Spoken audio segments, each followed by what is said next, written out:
Okay, buddy. Randy, yellow balls, all of you. Brian, let me know when you turn left. I'll fall in behind you. I see you, Frank.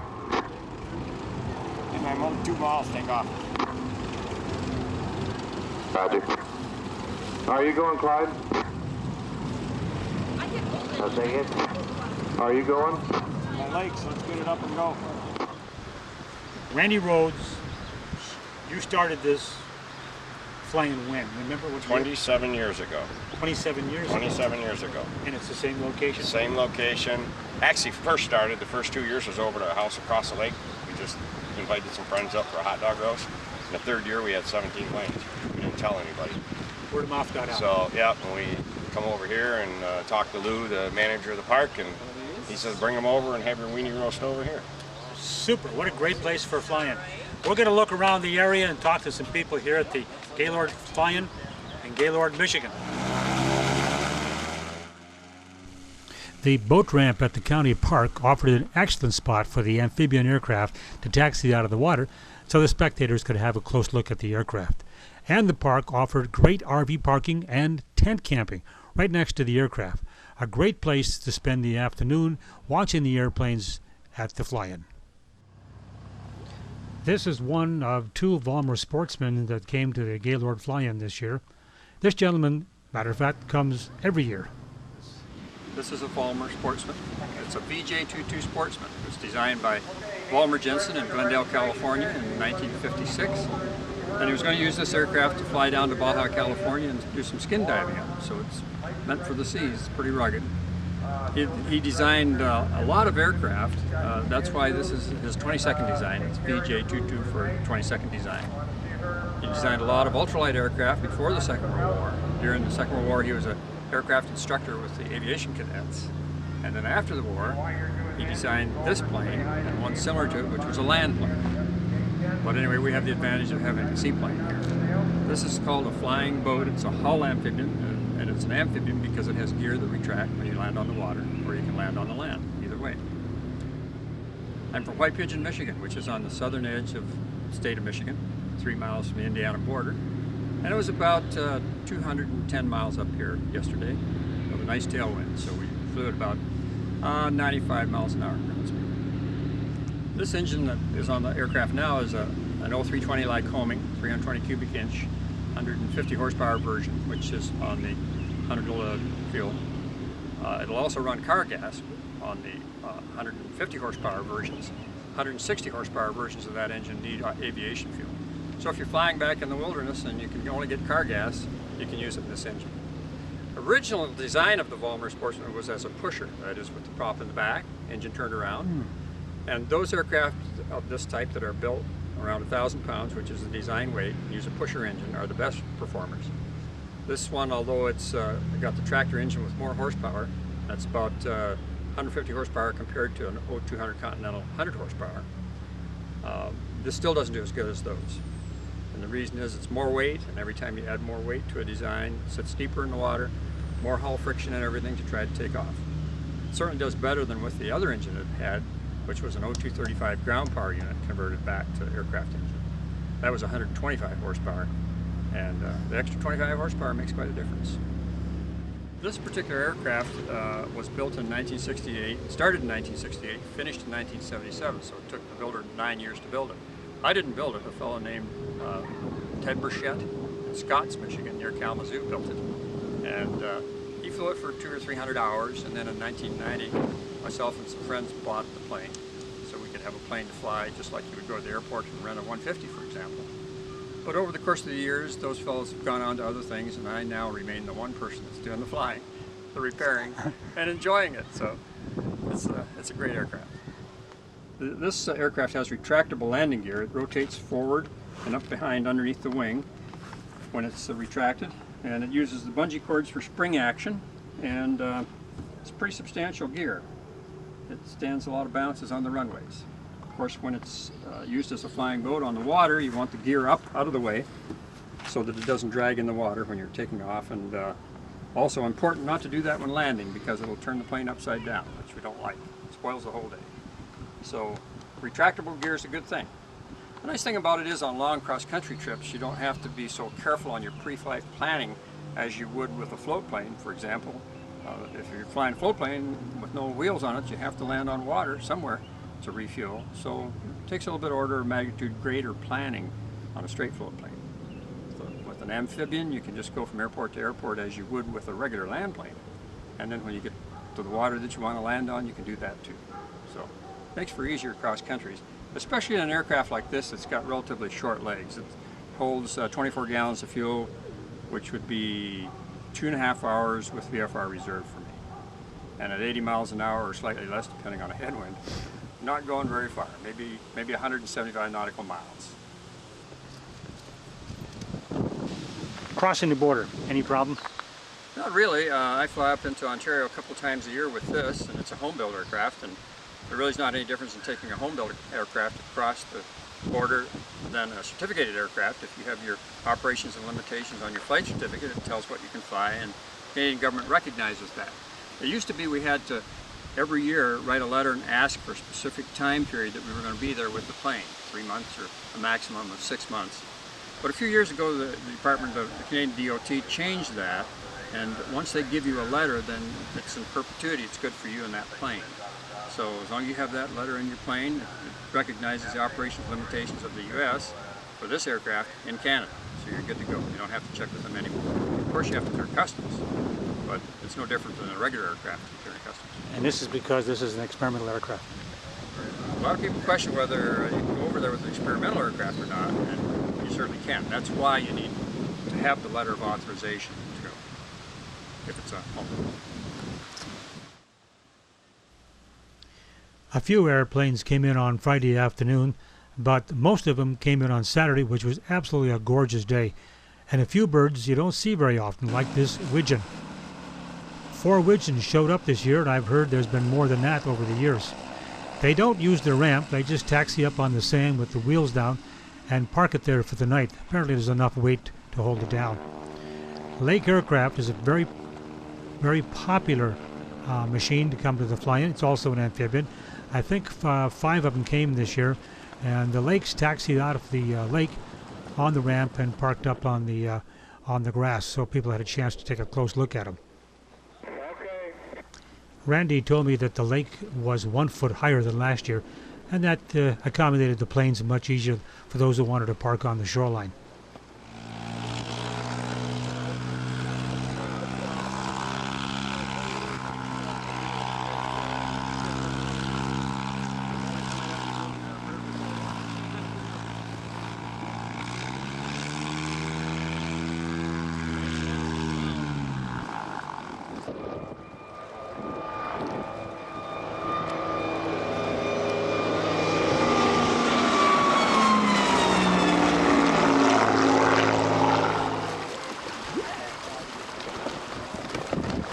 Nicholas, stay down. You can't come up here. Why are you up here? Because I had permission. By who?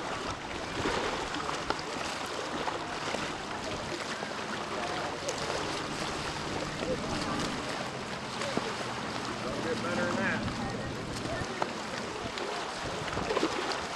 Did you guys set the buoys out?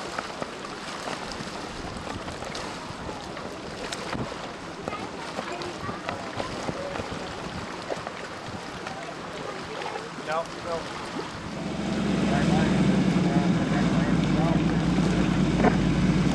Okay, I think what I'll do is I'm going to take a pass kind of at altitude to the north. I'll give you a flyby on the upwind and then make another circuit land.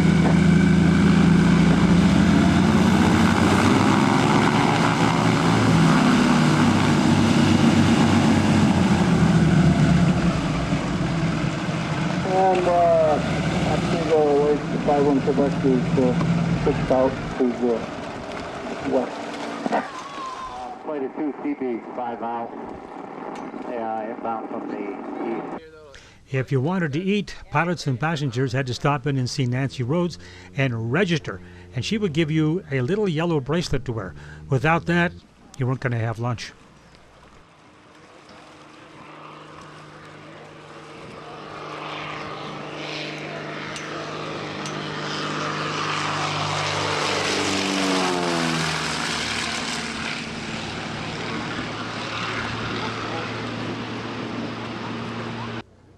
These two aircraft arriving are two beautifully restored Seabees. We'll have a closer look a little later.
That silver CB just doing a 180 right there.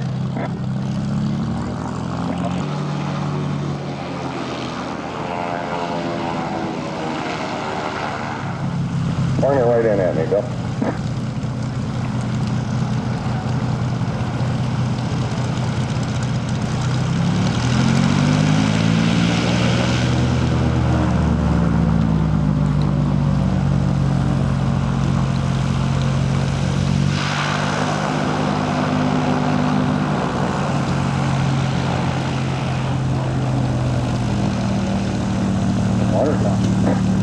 Water's deep.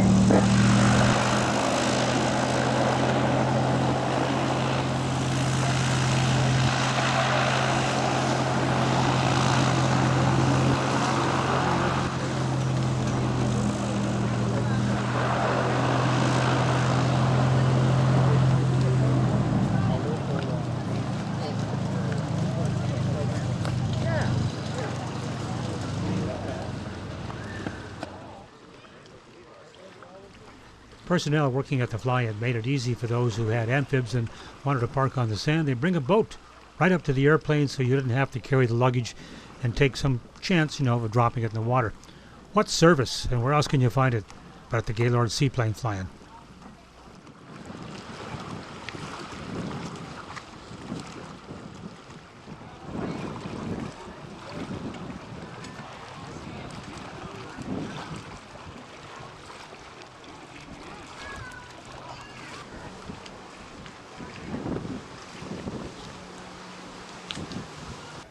The Seaplane Association was on hand to sign up new members and renew old ones.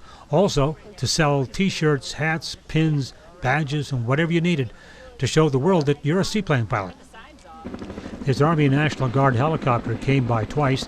He was going someplace, and then later in the day he came back and gave a small demo of how the helicopter could actually back up while flying. Remember that yellow bracelet that Nancy gave you when you registered? Well, this is what it's for, the Friday night cookout, and it was terrific. If you were still hungry, there was enough food for seconds and thirds. What a great evening. And during this time, Randy Rhodes got up and talked to everybody about the spot landing contest, the takeoff contest, and the flyby that was going to happen the next day. A little heads up on what to expect on Saturday. The dinner was followed by a campfire right down here by the beach. And a little later on, people started to gather and talk about what else? Seaplane flying. It's now Saturday morning, and the seaplanes are starting to come in.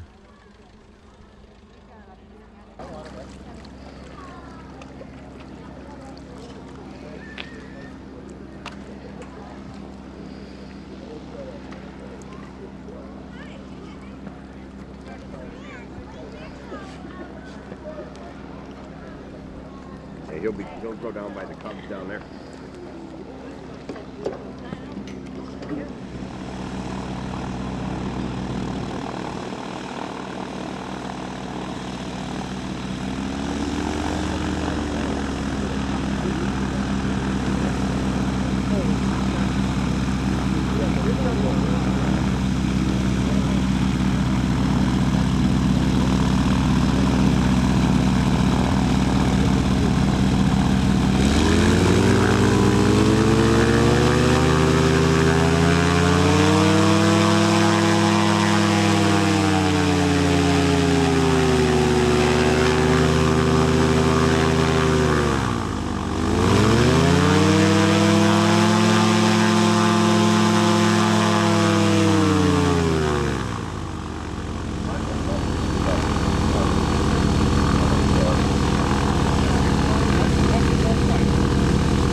welcome. Yeah. You want to hit that ramp a little faster next time. Yeah. Well, I've never done it before. Same thing happened to me yesterday. Yeah. Yeah, this is all new to me. Well, good. Welcome here. I've been coming here for years. Let's put it a little further back. We'll have you direct it. Can you drag the tail in one direction? You drag the tail to the right. You drag the tail that way. All right. Okay, good. Straight back. Anytime. You call it when. Is that good? That's good. Okay. I'm Dwayne Dunshee from Petoskey. Dunshee, D-U-N-S-H-E-E. And I'm flying a 2007 Sea Ray. Built just from last spring to finishing it up about September. This is your first time on the water with it? Oh no, no, I've been landing. I've got 43 hours on it now. Wing? The wing is regular Seaconite, and then the hull from here down is carbon fiber. It saved me about 60 pounds by doing that. And then the deck here is fiberglass, and then the turtle deck back there is fiberglass. The engine's a 912S, which makes it 100 horse, and it's got the stainless steel tuned exhaust system, 3-blade prop, of course, and the water cooled. By going water cooled, these, you can have a good heater. So I ran hoses down, clear down in the cockpit, and have a fan down there that blows heat, and I'll tell you what, it'll heat you right out of there. Hi, I'm Terry Hebron, H-E-B-R-O-N. This is Randy Hebron's Volmer Jensen VJ-22, which he built, or actually rebuilt in 1986, and he's been flying it continuously ever since. The airplane currently has a Subaru EJ-22 right out of a legacy sedan for power. And the horsepower? About 130. That's what it said when it was in the car. The engine runs through a 2.1 belt drive reduction to the propeller. We have to can it. We do have some here if you need it. See me, Bill McCarroll, or you can see me. We can put prices on the cans for what they cost. Okay? And you can pay me and I'll pay him back or whatever. Anybody needing gas, we'll go get it if we run out. Sorry, just take it. That's what we got to do. Everhard, we need you at the registration desk.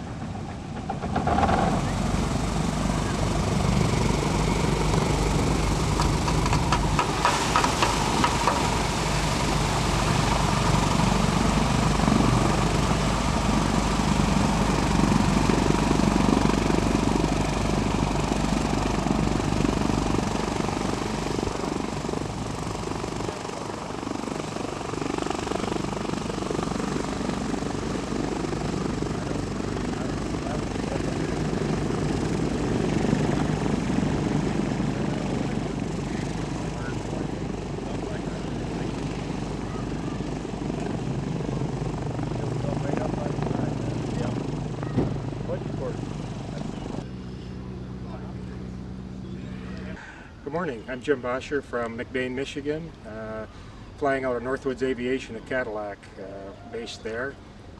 Flown in there, this is about my 5th year at the Ostego Lake fly-in, flying a Cessna 180 on straight floats.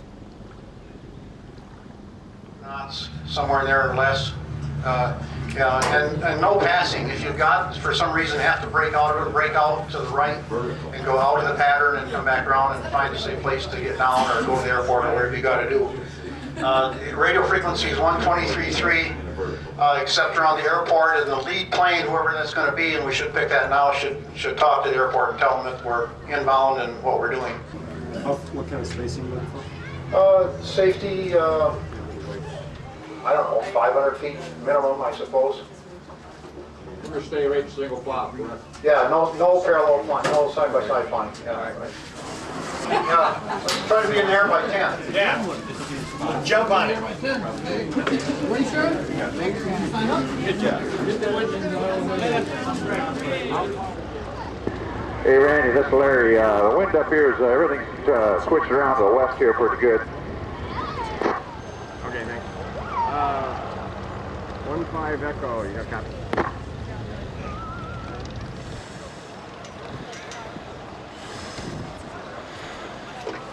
He does.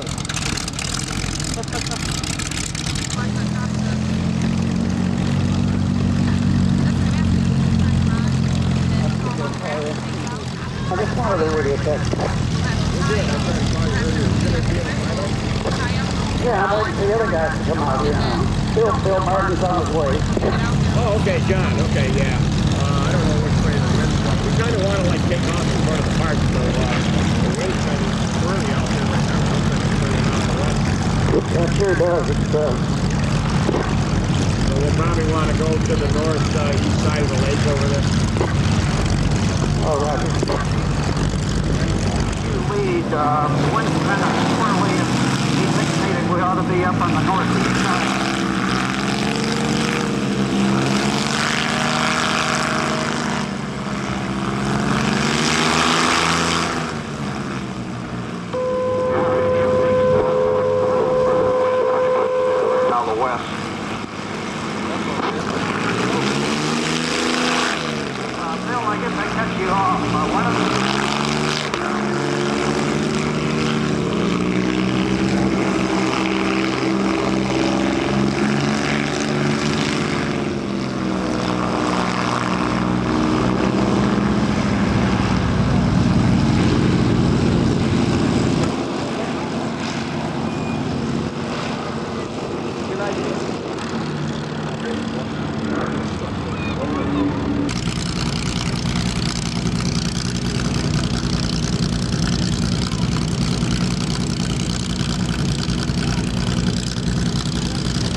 I was in the cliff face the park. I don't care. We'll follow the Cessna.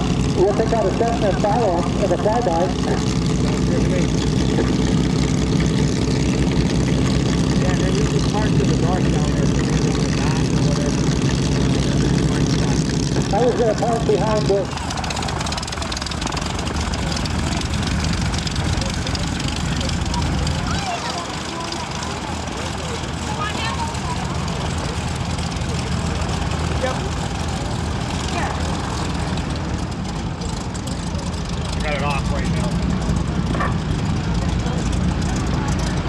Randy, this is John.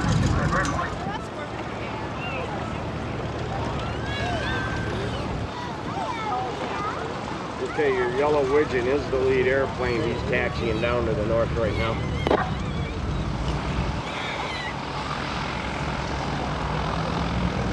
You ready in the widgeon?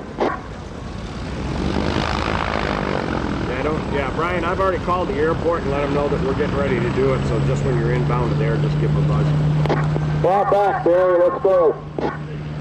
Okay, your yellow widgeon is turning and getting ready for takeoff.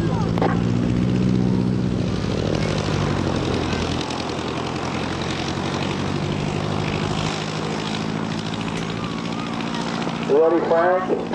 Yeah, I'm ready. Mark? Yeah, we're right behind you anytime. Hey, Barry, let's go. Okay, turn around. Yeah, you're clear to the south, Brian, no problem. Clear to the south, Brian.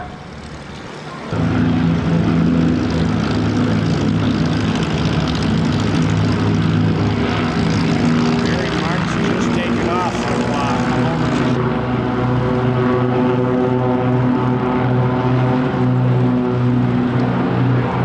Ostego Bay, Skylane 630, sir. Are we clear to take off and with it?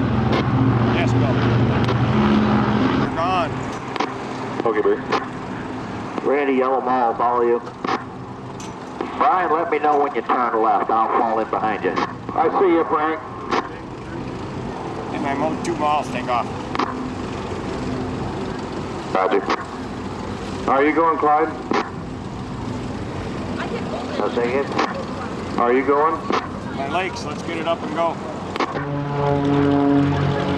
7, I'm following you. 38 Tango, then I'm the rebel to your right. I'll just let you turn and go behind me. I'll follow you out, okay?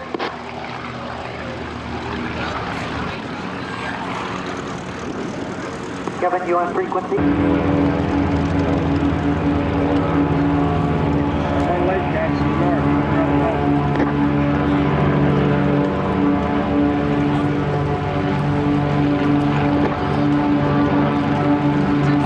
Seems like April 1 2 back on the west side, a bit of follow line.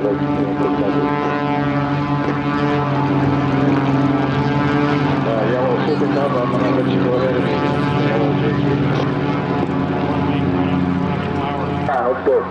206 is going to follow the other Cessna and come off the lake.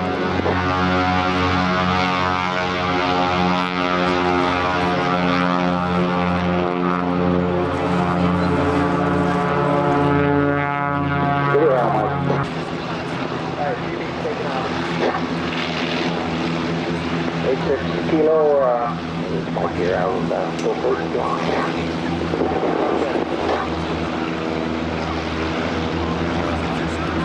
Okay, Cessna following the last lake. Lake 145 is behind you, cut in front of me.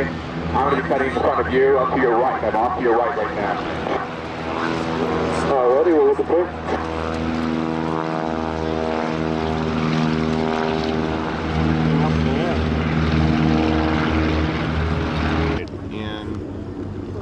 Is a high wing?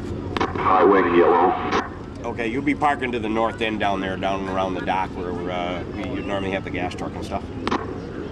Are they going to go soon, or should I take a circle? My 2 Cessnas on the water. You guys taking off? 175 is ready to go. Get going.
CB turning back in towards the base for cross the lake and landing into wind.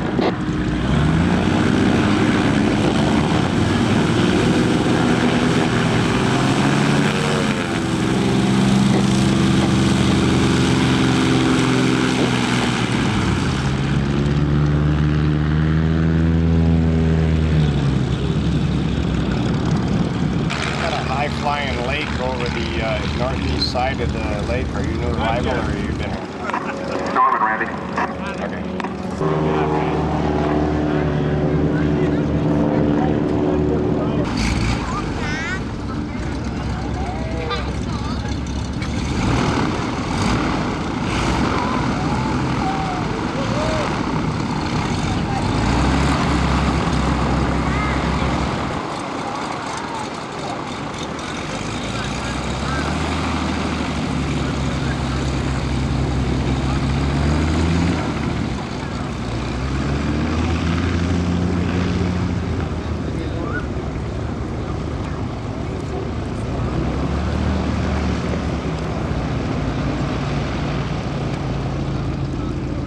everybody. That's just got a couple more airplanes coming in to land after they fly by around town, which we've done every year since this thing started.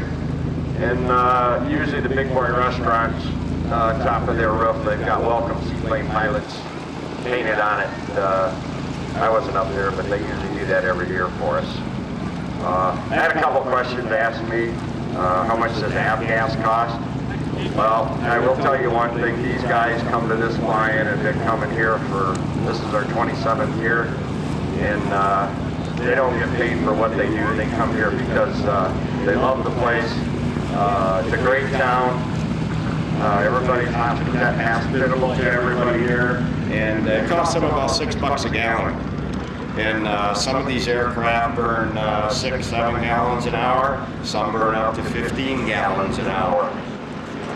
Okay, and plus more. We've got planes here from Illinois. We have Ostego Lake traffic, Skywagon 5486 Romeo's 10 miles to the south, inbound landing at Ostego Lake. The squint engine out here in front of the tower. Barry, he's from around Toronto area, Canada. That's CB, the polished aluminum one just taxiing in front of you right now. He's from Canada. So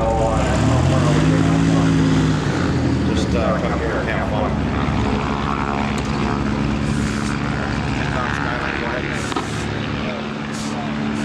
Yeah, Skywagon 86 Romeo, we're 10 miles south, about the landing. You got your airplanes all recovered from your flyby yet? Yes, they're all done. You knew, or you been here? I was there last night. We just went home for the night. Okay, yeah, they're got a couple up in the air, so just watch out when you get closer. Give me a call on that.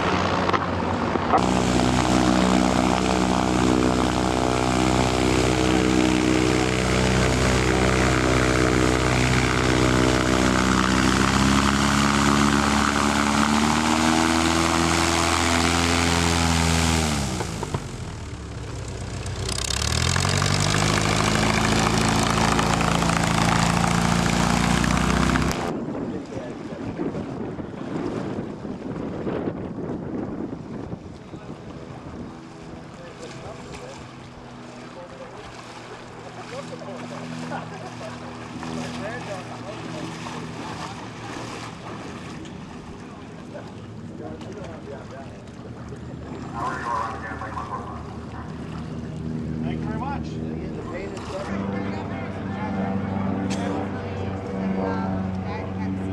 We don't make any money on this thing. We just want to make enough to keep it going.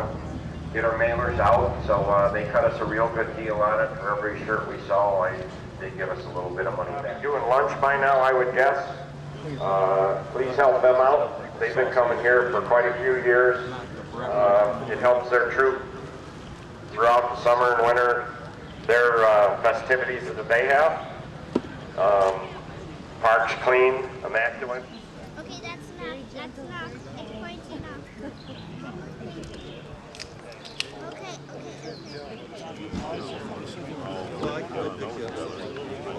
Here I do.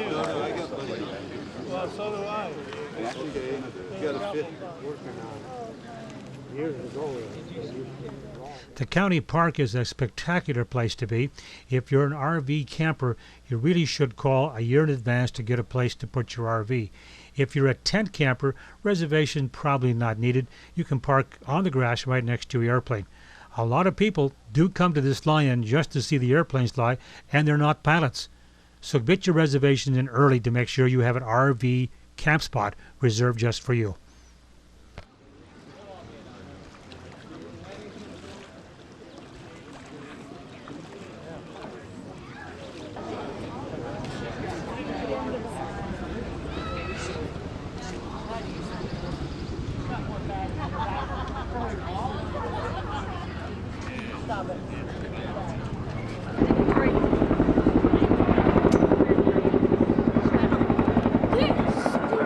Somebody watching, if you're, it's hard to judge exactly 200 feet. If you're substantially below, you're going to get disqualified.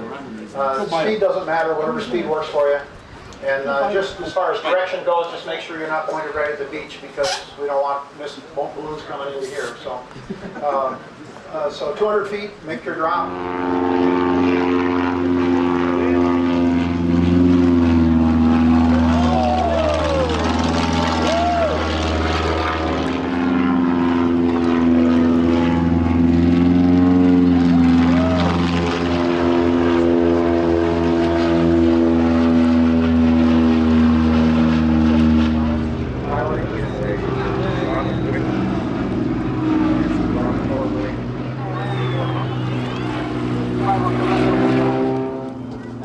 widgeon, he's going to be making 6 passes. He likes to burn fuel. He's got 3 bombardiers on there.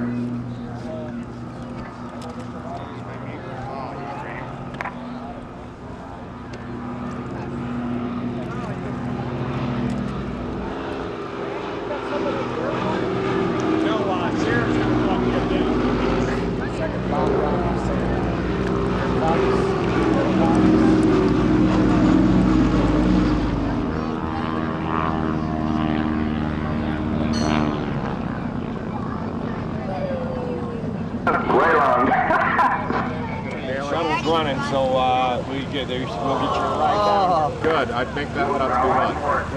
Probably about okay, he's a little high. Alright, Allison's lining up for the second pass bomb drop.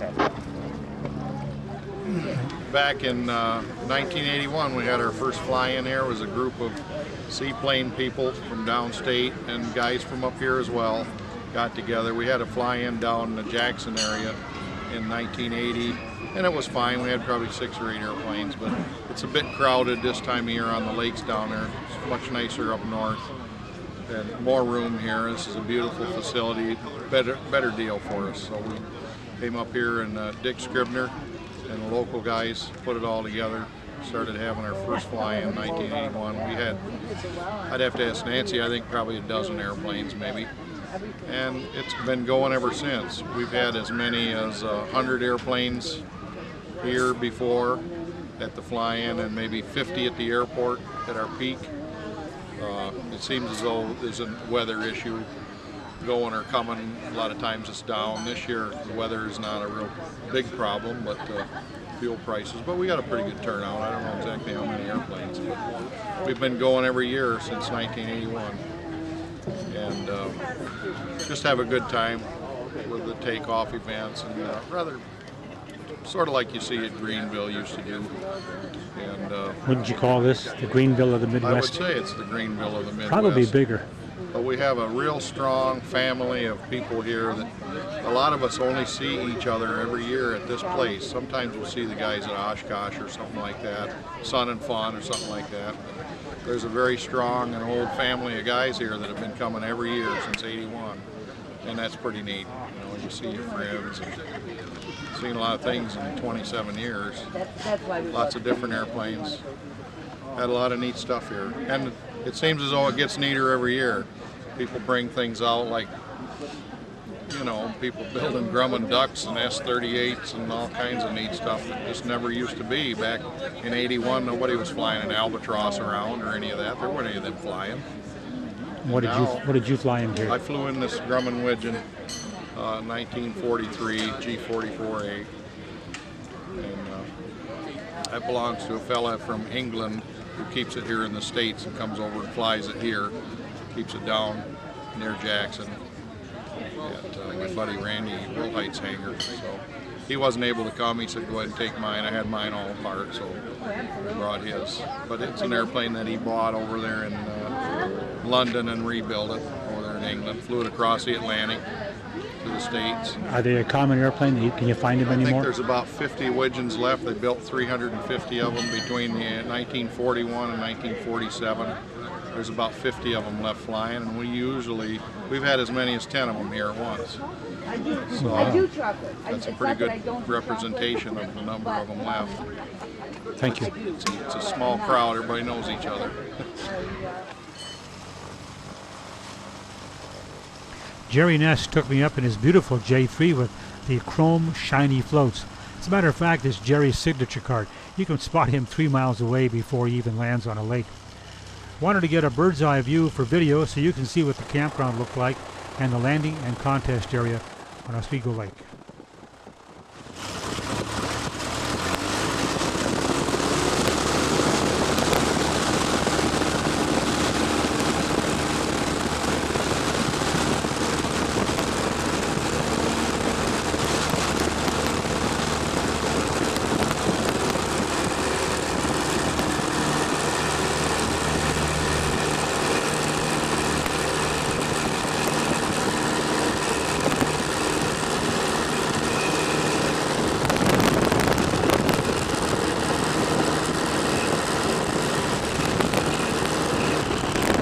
county park offered a perfect spot for a seaplane flying. As a matter of fact, the ramp was closed to boat traffic that weekend, and plenty of notice was sent out in advance. Ample shore space right there, right by the cookout, tent, and camping area. And the water was a foot higher this year, so it certainly made beaching much easier.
Get them high and dry that way.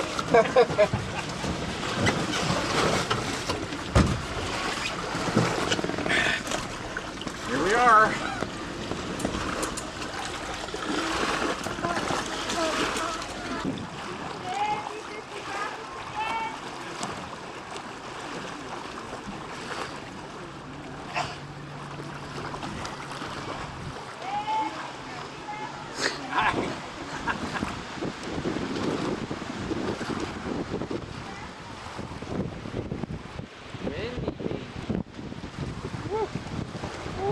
It's windy out there today.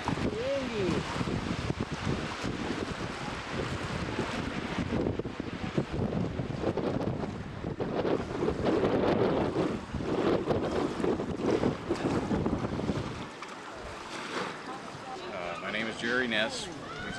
We just finished flying my 1946 Piper J3. Started flying in it in 1972.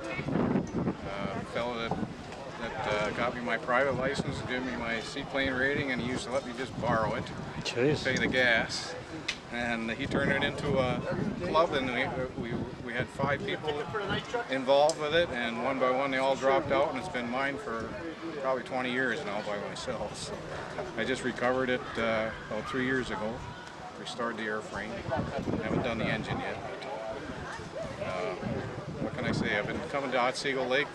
I missed the first one, but I've been here ever since. How many, 25, 26 years it's been here. So. Tell me about the super shiny aluminum floats. How'd you get it that way? Well, it's kind of a funny story. The paint on them was not looking so good, so I decided to strip it off to repaint it. And when I got it stripped off, it didn't look too bad. I thought, well, maybe I'll just try to polish it. And I started off with different kinds of polish, and I started off doing it by hand, which took days.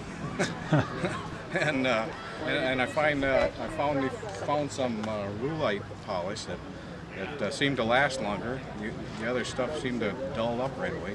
But I've been polishing the floats for all of 20 years now, and I generally only do it once a year. The full thing, I might touch it up a little bit here and there, but it's not fun when I'm doing it, but when I'm done, it makes me stand out a little bit. But it's your signature card. Yeah, exactly. It spots you a long ways off. Anybody knows me with the shiny floats. So. Thank you.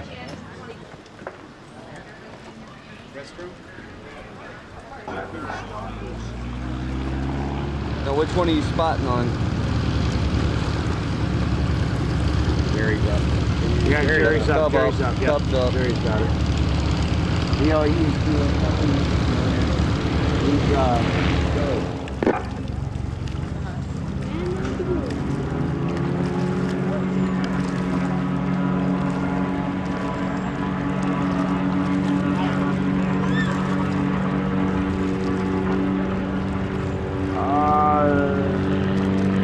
Top Top, left. top, yeah. Who's that? Left up. Left-hand side would be that side, this one here. Who's that? That's Don?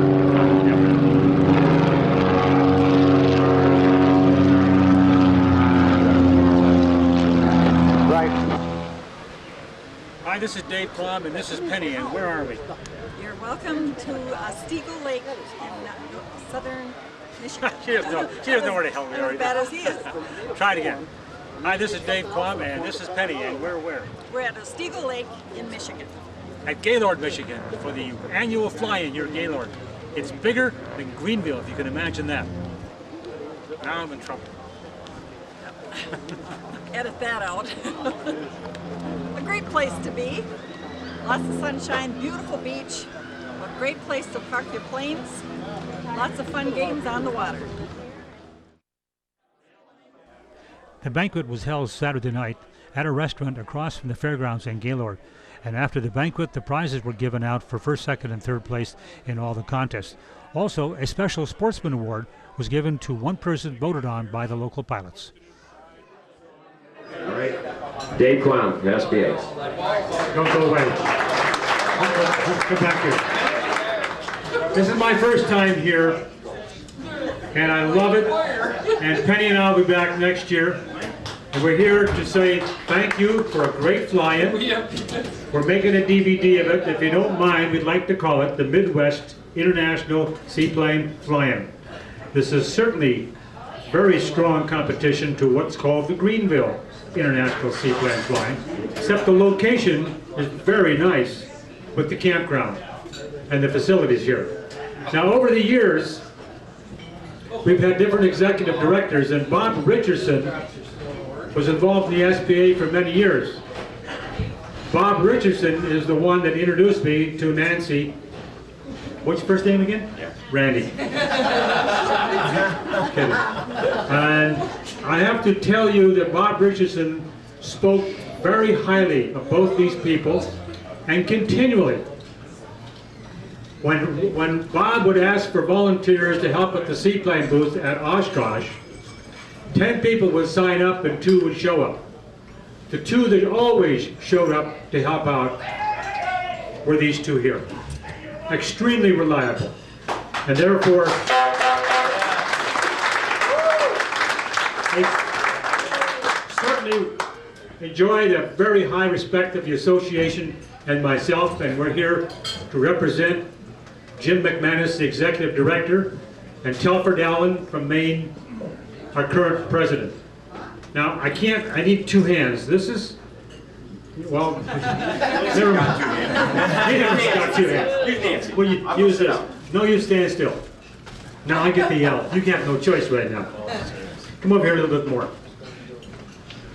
On behalf of the SBA, I hope it's the right size.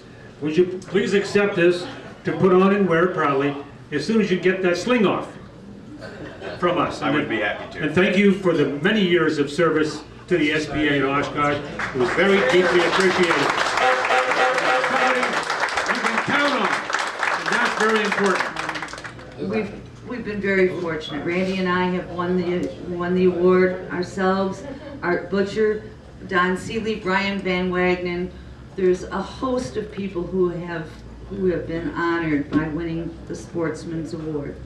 So when Sarah and Joyce pass out the cards for you to vote, only the registered pilot should vote, and it should be the individual that you think really stands out, really makes a contribution, and again, not just today and yesterday, but all year long, promoting our event and promoting the seaplaning in general.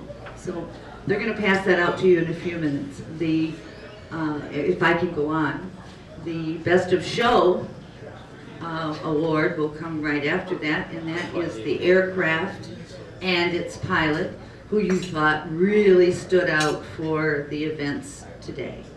So obviously there's going to be an aircraft that you found to be fascinating, or that a fellow put a lot of time and effort into. So please vote for that for that award, and that's the Best of Show. That's named after Bill Nagy, who was many of our close friends, and he certainly was the Best of Show.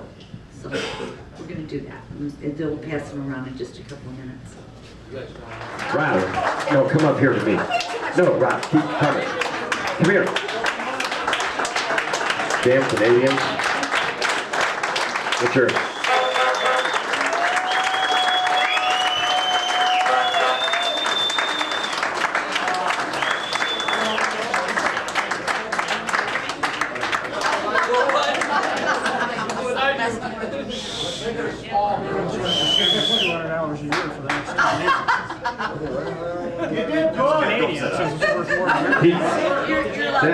Yeah, you're allowed to talk and say thanks or you know, whatever, and it's for showing outstanding work and throughout the year and stuff and helping out so much, and I guess everybody thought you deserved it, and that's why you won. Congratulations. I'm taking.